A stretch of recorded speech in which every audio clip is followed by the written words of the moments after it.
Evet arkadaşlar, Baron Garaj'dan selamlar. Bugünkü konumuz Honda Dio. Abimiz crank değişecek diye geldi. Bazı tamirciler komple motor inecek. 25 bin lira masraf çıkartmışlar. Dedim gel bakalım.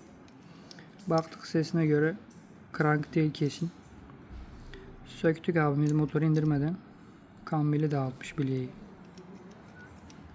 Şimdi sadece koltuk falan sökeceğiz. Motor indirmeden de değişebiliyoruz yani. Fiyat için iletişime geçebilirsiniz.